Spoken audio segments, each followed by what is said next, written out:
The heavy velvet curtains of the grand wedding hall swayed gently as whispers filled the air.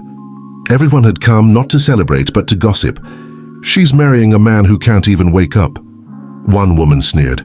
"Tragic, but what can she do? She's just a substitute," another replied with a laugh. Standing alone at the altar, Lena clenched her trembling hands. She looked ethereal in her wedding gown, but her heart was anything but joyful. She hadn't come here for love or even choice, she was forced. The original bride had run away the night before, refusing to tie her life to a man who lay unconscious in a hospital bed. And so Lena, a poor girl with no power to resist, was chosen as the replacement. The sound of her father's sharp cough echoed behind her, a silent reminder of her duty. She had to marry the CEO of the most powerful family in the city, not because she wanted to, but because it was the only way to save her family from ruin. At the front row sat the groom's relatives, faces cold as marble. They didn't hide their disdain for her. To them, Lena was just a tool, a body to stand beside the Comatose heir. Ethan Joe saw the family's reputation wouldn't collapse. The priest's voice rang out solemn and heavy. "Do you, Miss Lena, take this man, Ethan Joe, to be your husband? In sickness and in health, till death do you part?" Her throat tightened. She glanced at the wheelchair beside her, draped in silk but empty. The seat where her husband-to-be should have been. Her eyes burned, but she forced a smile. I do." Gasps rippled through the hall. She had said the words that chained her fate. Applause never came. Instead, cold silence enveloped the room. For them, this wasn't a wedding, it was a farce. But as Lena stood there clutching her bouquet, she whispered in her heart, "I don't know what awaits me, but if this is my destiny, I'll face it with dignity. Even if he never wakes, I'll still try." Thus began her journey as the substitute bride, a lonely vow beside a man who could not hear her. Yet destiny had plans far greater than she could ever imagine. The wedding ended without music, without smiles, and without a groom to walk her out. Instead of the decorated honeymoon suite that brides usually dreamed of, Lena was escorted to a hospital. Her gown trailed softly across the marble floor as she entered the VIP room. There, on a wide bed surrounded by machines, lay her new husband, Ethan Joe, the heir of the Joe Empire. His face was striking even in stillness, his features sharp like a sculpture, but his eyes remained closed, his chest rising and falling with the rhythm of the machines. Lena's heart tightened. "So this is my husband, the man I married without even hearing his voice." She set down her bouquet on the bedside table. The lilies, once fragrant, already looked out of place in this room, filled with the scent of disinfectant. From behind her, Ethan's stepmother's cold voice pierced the silence. "Remember, you are only here to keep up appearances. Don't think for a moment that you're truly part of this family." Lena bowed her head. "I understand." The woman scoffed and left, slamming the door. Once alone, Lena slowly sat beside the bed. She studied the man's face carefully. His eyelashes were long, his lips pale but firm. He looked as if he were merely asleep. "Mr. Zhou," she whispered, hesitant. "I don't know if you can hear me. I don't know if you'll ever wake up. But I'm your wife now." Her voice trembled, but she continued, "I didn't choose this. But since fate has put me here, I will take care of you as best as I can, even if no one believes in me. I'll try." A tear slipped down her cheek and landed on the back of his hand. For a fleeting moment, she thought she felt the slightest twitch beneath her touch, but maybe it was just her imagination. The room fell silent again, only the machines beeping steadily. That night, Lena stayed beside him, adjusting his blanket, wiping his hands, and whispering small things just so he wouldn't feel alone. It was a lonely, fragile beginning, but in her heart a strange warmth grew. Little did she know, somewhere deep within his mind, Ethan Joe heard her voice. The Joe family visited only during the day, leaving commands and cold glares, then vanishing back to their glamorous lives. At night, the hospital turned quiet, and the only sound that remained was the steady beep of the monitors. And so Lena's true duty began. She rolled up her sleeves, prepared a bowl of warm water, and carefully wiped Ethan Joe's face. His skin was cool under her touch, his brows slightly furrowed as if he were lost in endless dreams. "Don't worry," she whispered softly. "I'll take care of you." Every action she did was gentle yet precise. She massaged his hands to keep his blood circulating, adjusted his blanket when the night grew colder, and read books aloud just so his room wouldn't drown in silence.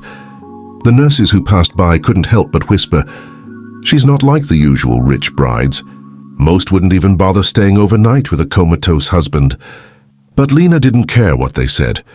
She remembered how she had once cared for her sick grandmother in the same way. To her, Ethan wasn't just a cold CEO or a burden. He was a human being who needed warmth. One evening, as she adjusted the IV drip, she accidentally brushed his hand. She paused. His fingers were cold, so she wrapped them with both of hers, blowing warm breath over them. "Even if you never wake up," she murmured, "I'll still try to make you feel safe." What she didn't know was that deep inside, Ethan's heart reacted. A faint stirring, a warmth that broke through the icy darkness of his coma. His subconscious registered her words, her touch, like a soft flame melting a wall of frost. But outwardly his face remained still, his body unresponsive. To the world he was nothing but a sleeping man. To Lena he was already someone she felt connected to. That night, she fell asleep on the chair beside his bed, her head resting near his hand. For the first time in months, Ethan's heartbeat quickened ever so slightly. The cold CEO, even in his silence, was beginning to sense the warmth of his unexpected wife. Days turned into weeks. Lena's quiet devotion never wavered, yet she began noticing strange things. Sometimes, she swore Ethan's fingers twitched when she held his hand. Once, when she whispered his name, his lips trembled faintly, almost as if he were trying to respond. But whenever she mentioned it to the doctors, they dismissed her quickly. "It's just reflexes," one said coldly. "He won't wake up." "Don't give yourself false hope," another warned.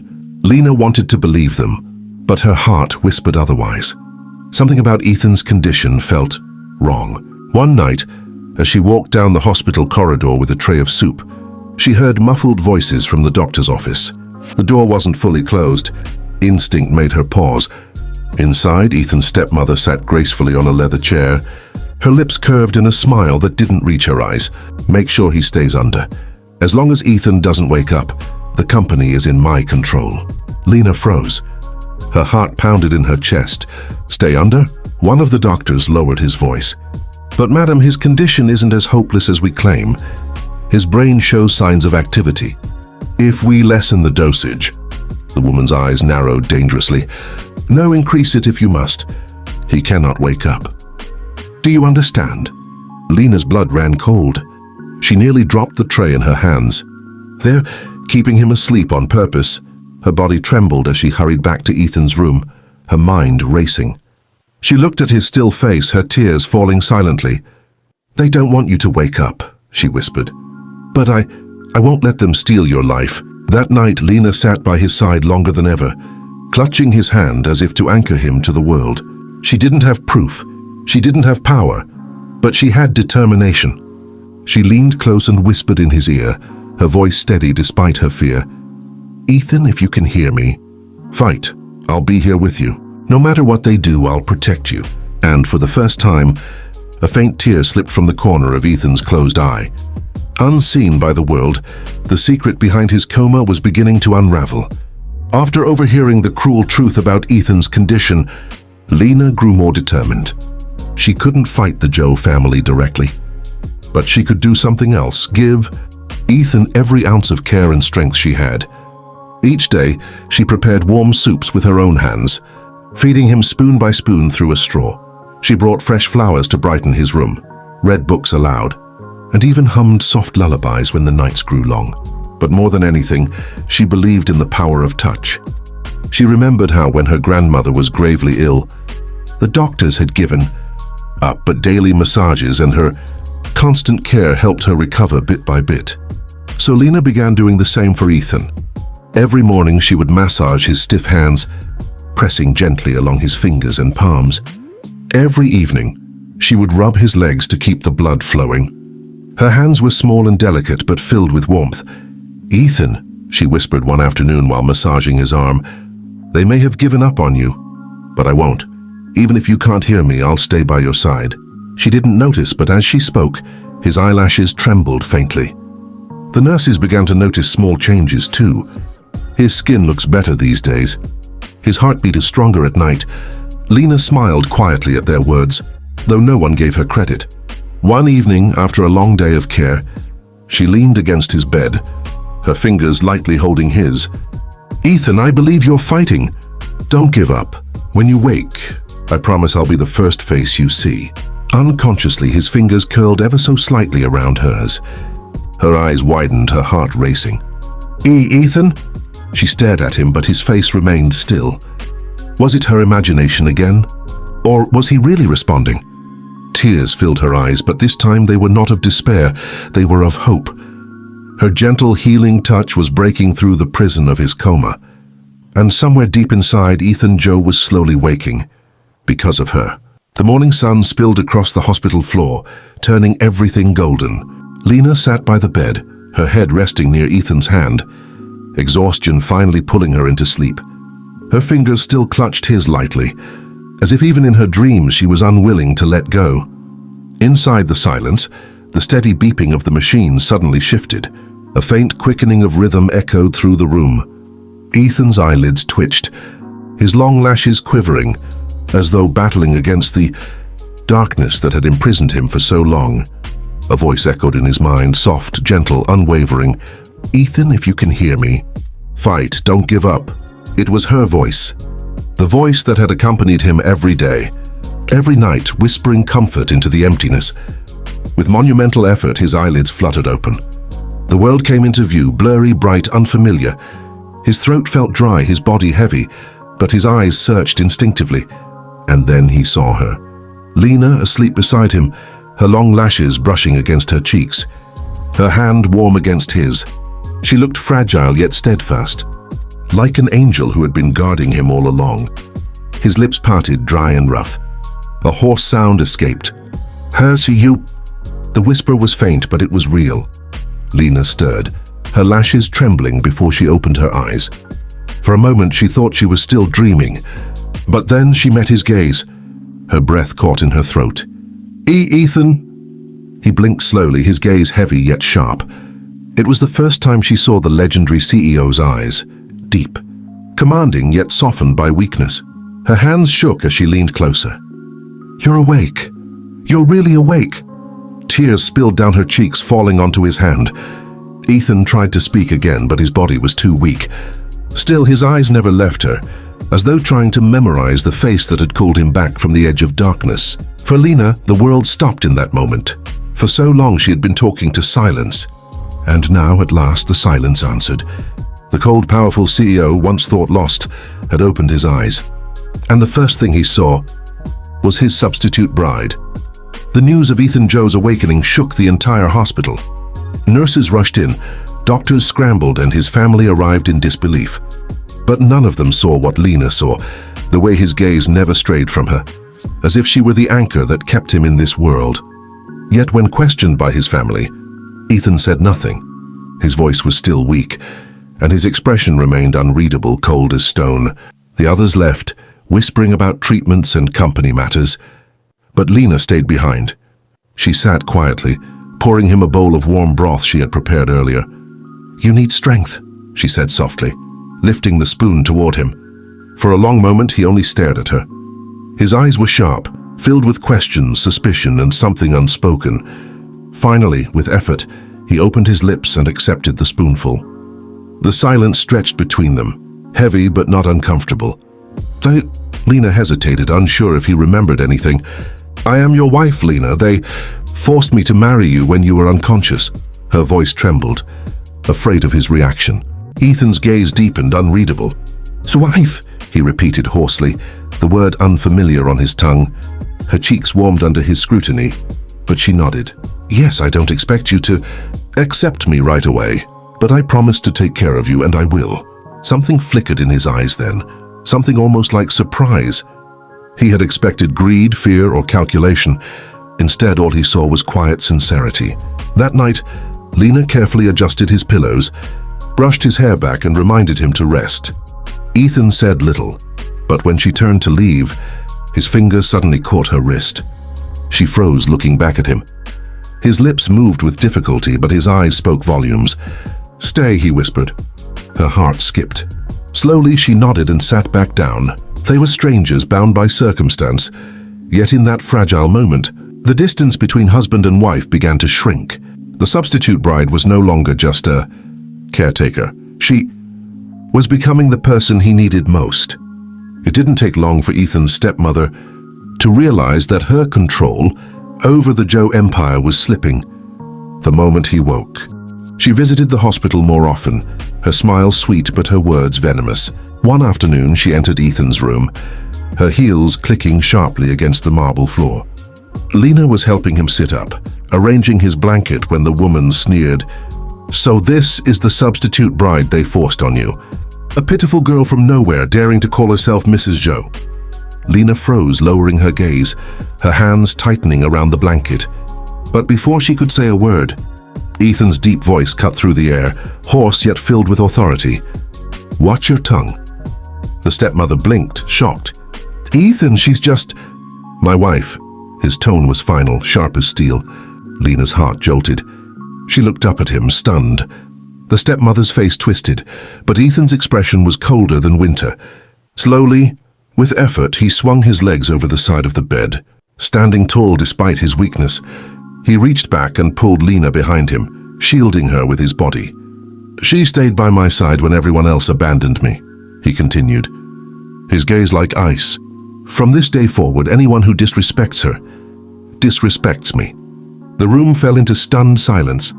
The nurses, who had been lingering nearby, exchanged shocked glances. The stepmother's smile faltered. You're protecting her?"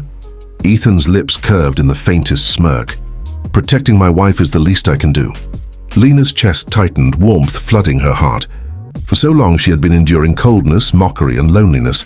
Now the man she once only cared for in silence was standing up for her. As the stepmother stormed out in fury, Lena turned to Ethan, her voice trembling.